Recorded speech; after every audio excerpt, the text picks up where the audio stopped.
ఎప్పుడైనా ఒకరి కోరికకు ఆశకు భంగం కలిగితే అప్పుడు వారి హృదయం క్రోధంతో నిండిపోతుంది. తన నిరాశకు బాధకు కారణమైన ఆ వ్యక్తిని తాను దండించే ప్రయత్నం చేస్తాడు.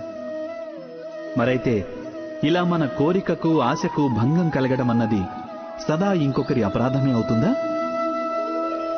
కోరికలు సఫలం కాకపోవటానికి కారణాలు అనేకం ఉంటాయి.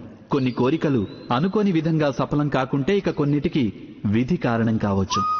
అయినా అప్పుడప్పుడు కోరికల స్వరూపమే ఎలా ఉంటుందంటే అవి సఫలం కాలేనివై ఉంటాయి. మరి పరిస్థితుల్ని విచారించకుండా ఇంకొకరిని అపరాధిని తప్పు పట్టడం న్యాయం కాదు, ప్రతీకారమవుతుంది. న్యాయానికి ఆధారమైనది దయ, కరుణ. అలాగే ప్రతీకారానికి ఆధారం క్రోధం, అహంకారం. అనగా హృదయంలో కరుణను ధారణ చేయకుండా ఇంకొకరి అపరాధం గురించి న్యాయ విచారణ చేయడం, దానికి వారిని దండించడం పూర్తిగా ధర్మ విరుద్ధం కాదా? మీరే ఆలోచించండి.